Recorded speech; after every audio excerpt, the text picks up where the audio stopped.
मित्रों नमस्कार। आज मैं बात कर रहा हूँ राजस्थान में आने वाले चुनाव और राजस्थान सरकार की। इस कुंडली में मैंने 4 कुंडली ली है। एक राजस्थान की है, दूसरी वसुंधरा राजे की है, तीसरी वहाँ के तत्कालीन मुख्यमंत्री जी अशोक गहलोत जी हैं और चौथी है सचिन पायलट जी की। उनकी कुंडली भी इसमें आवश्यक थी। सबसे पहले तो एक नज़र डालते हैं राजस्थान की कुंडली पर, इसका अपन सारी चर्चा करेंगे। राजस्थान के वृषभ लग्न है, सूर्य बुध शुक्र लग्न स्थान पर हैं, चंद्र द्वितीय स्थान पर, शनि चौथे स्थान पर, केतु छठे स्थान पर, मंगल राहु द्वादश स्थान पर और गुरु है भाग्य स्थान पर। यहाँ पर अब जो समय वर्तमान में चल रहा है उस समय में बुध की महादशा है और शुक्र की इसमें अंतर्दशा है। 2021 3 सितंबर 21 से 3 जुलाई 2024 तक बुध में शुक्र चलेगा। सामान्यतः तो राजस्थान के बारे में कहा जाता है कि एक बार बीजेपी एक बार कांग्रेस, एक बार बीजेपी एक बार कांग्रेस। ये वहाँ के लोगों ने तो नहीं, लेकिन एक तरह से खबरें जो राजनीति में उड़ा दी जाती हैं वैसी खबरें ये उड़ाई हुई रहती हैं। एक बार ये आएगा, एक बार ये आएगा। चूँकि व्यक्ति फेल हो जाता है इसलिए फिर उस फेल होने में बात क्या करेगा, फिर यही करेगा एंटी इनकम्बेंसी वगैरह के नाना प्रकार के जो राजनीतिक हथकंडे होते हैं फिर उनकी बात करने लग जाते हैं। जबकि सत्य ये होता है कि ये खुद फ्लॉप हो चुके होते हैं। अशोक गहलोत जी की खुद की कुंडली देखेंगे तो सीएम के योग इस कुंडली में बहुत ज़्यादा पिछले बार नहीं थे।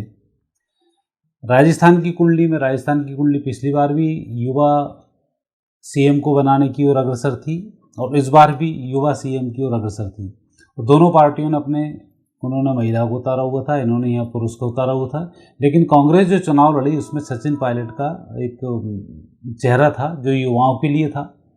तो युवाओं का जो वोट परसेंट है सचिन पायलट के नाम पर ट्रांसफ़र हुआ और राजस्थान में सरकार बनाने में कांग्रेस सफल हो गई।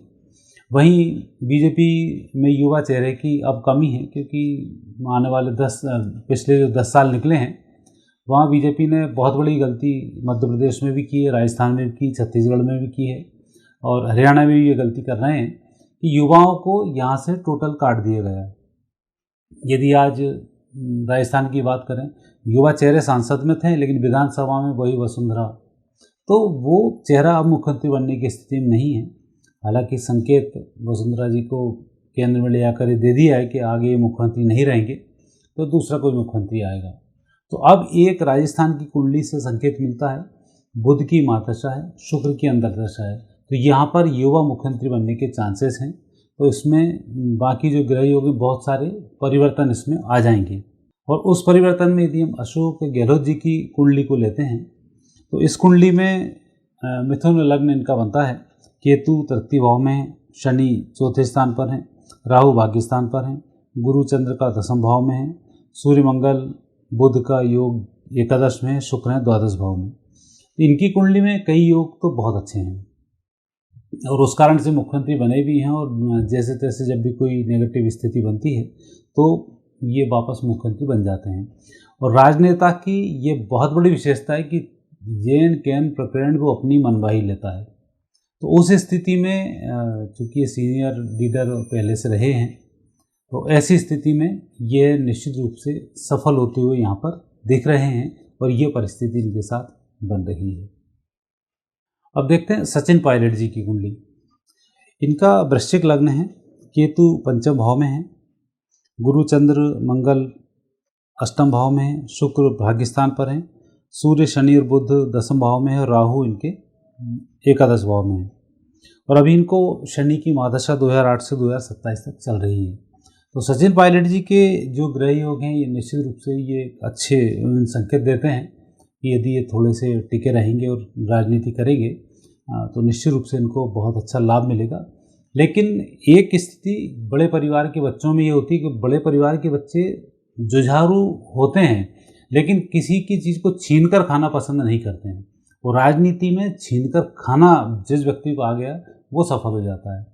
तो यही कारण है कि यहाँ जो सिंधिया हैं, सचिन पायलट हैं, ये जो नए जितने भी जनरेशन है इनमें ये वो वाला गुण नहीं है छीन कर खाने वाला, तो उस चक्कर में थोड़े से मात खा जाते हैं।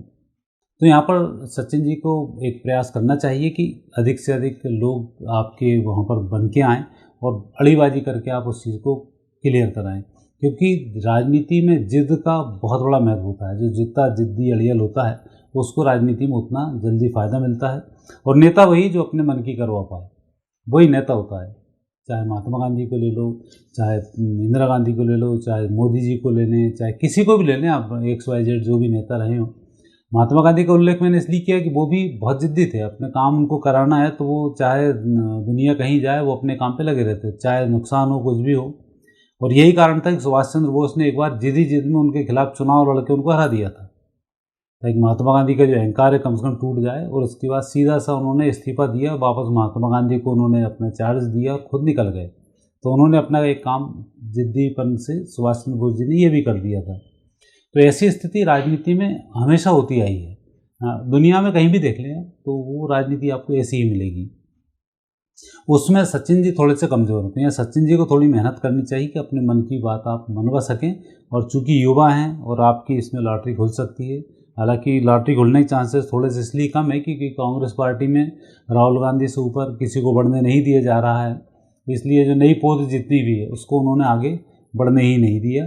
तो वहाँ एक ड्रॉबैक आपका ऊपर से थोड़ा सा हो सकता है कि आप ना बढ़ पाएँ, लेकिन ग्रह योग इसमें अच्छे हैं। आपको संघर्ष लगातार करना चाहिए, और जब भी आपको पद मिलेगा उस स्थिति में सचिन जी की कुंडली ये बताती है कि ये बहुत सफल मुख्यमंत्री होने वाले हैं। जब भी जिनको एक चांस मिल जाएगा तो उसमें सफल होंगे।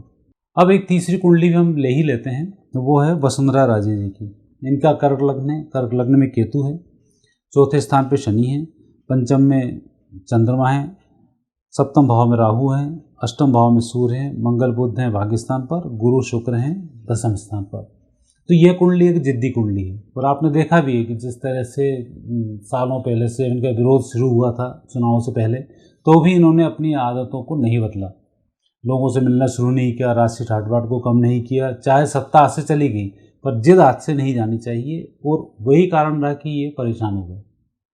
और ये अच्छा हुआ कि केंद्र ने थोड़ा सा निर्णय सही लेकर इनको केंद्र की तरफ ले आए और यहाँ की राजनीति से दूर रखने का प्रयास कर रहे हैं। अन्यथा वापस वसुंधरा जी के नेतृत्व में चुनाव होता तो फिर अशोक गहलोत जी बाजी मार जाते। तो ये राजनीतिक अनुभव अशोक गहलोत जी के पास बहुत अच्छा है। युवाओं को टारगेट करने की स्थिति में बीजेपी के पास कुछ चीज़ नहीं बची कि युवाओं को वो टारगेट कर पाएँ। युवा के लिए सचिन पायलट वहाँ बैठे हुए हैं, तो युवा और बुजुर्ग मिलकर वापस सत्ता वहाँ पर इनकी बन जाती तो निश्चित रूप से कांग्रेस की स्थिति यहाँ पर ज़्यादा मजबूत होती।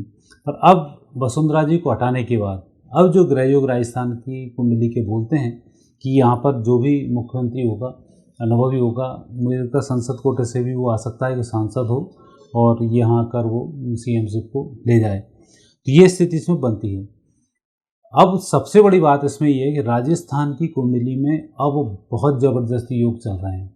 वो योग शुरू होने वाला है 3 जुलाई 2024 के बाद से। राजस्थान अपनी खोई हुई प्रतिष्ठा मर्यादाओं को वापस स्थापित करेगा। राजे रजवाड़े जो इस तरह से एक सीजन हुआ करता था कि राजस्थान में इतनी रियासतें हैं, इतने ये हैं, और जो वैभव उसका था वापस लौटने वाला है जुलाई 2024 के बाद। और जिस तरह से ये उपद्रवी तत्व हैं, आतंकी तत्व हैं, और ये अनावश्यक लड़ने झगड़ने वाले हैं, जितना नहीं है कि हत्या कर दी, जिस तरह से ये नेगेटिव एनर्जीज उत्पन्न हो रही हैं, इन सब के अब वहाँ समापन का समय चल रहा है। राजस्थान एक ऐसा जगह है, वहाँ का शौर्य एक ऐसा है कि यदि इस तरीके की जिहादी ताकतें अब वहाँ सिर उठाना शुरू करेंगी, जब तक कांग्रेस सरकार है तब तक तो उठा लें, तो उनका कोई कांग्रेस सरकार में बिगाड़ नहीं पाता और वो कांग्रेस का उनको बढ़िया सपोर्ट भी मिलता है, तो वहाँ तो ये हरकतें कर सकते हैं। लेकिन ये सिर्फ शुक्र तक है, सितंबर 2021 से लेकर जुलाई 2024 तक। जुलाई 24 के बाद जैसे ही सूर्य आना शुरू होगा तो सारी चीज़ें ये चेंज होने लग जाएंगी, और जैसे ही सूर्य आएगा वैसे ही सूर्य विशेष रूप से शुक्र बुध के साथ में है, तो ऐसे व्यक्ति की फिर प्रोग्रेस होती है। तो जब राजस्थान की प्रोग्रेस होगी तो फिर ये पीछे मुड़कर नहीं देखेगा, क्योंकि राजस्थान का जो इतिहास रहा है उसको भी हम देखते हैं, अंग्रेज रहे हो, अकबर रहे हो, बाबर रहे हो, कुछ भी रहे हो, तो राजस्थान के राजपूताने ने अपनी इज्जत कहीं ना कहीं तो बचा कर रखी और कहीं ना कहीं उनकी स्थिति को बिगाड़ा भी है। और जौहर वगैरह भी जो हुए हैं वो राजस्थान में ही हुए हैं। तो राजस्थान को अपने जौहरों को कभी नहीं भूलना चाहिए। यदि आप जौहर कभी नहीं भूलेंगे तो आप मानकर चलें कि फिर वापस पुरानी सत्ता को प्राप्त करने में कोई दिक्कत नहीं आएगी। वो स्थिति इसमें बहुत क्लियर दिखाई देती है। तो अब जो चुनाव आने वाले समय में नवंबर दिसंबर 2023 में होने वाला है, इस चुनाव में जो प्रेडिक्शन मुझे दिख रहा है कि वहाँ पर मुख्यमंत्रियों के रूप में अशोक गहलोत जी भी मुझे नज़र नहीं आते हैं। सचिन पायलट जी मुझे अभी के टर्म में नज़र नहीं आते हैं। अभी के टर्म में वसुंधरा जी की तो बीजेपी ने छुट्टी कर ही दी है, तो ये 3 तो गायब हो गए। अब चौथी स्थिति बनती है, युवा होगा, सांसद होगा, वो मुझे लगता है धर्म से रिलेटेड भी वो व्यक्ति होना चाहिए। तो वो स्थिति यहाँ पर बहुत क्लियर अब इसमें दिखाई देती है। सिर्फ इस बात पर है कि वापस वसुंधरा की एंट्री है, जैसे ही देखें कि परिस्थिति पक्ष में आ रही है और धीरे से वसुंधरा जी की एंट्री करा दें तो ये बहुत बड़ा घातक हो जाएगा और वापस फिर पायलट और अशोक गहलोत जी की स्थिति यहाँ पर फिर मजबूत हो जाएगी।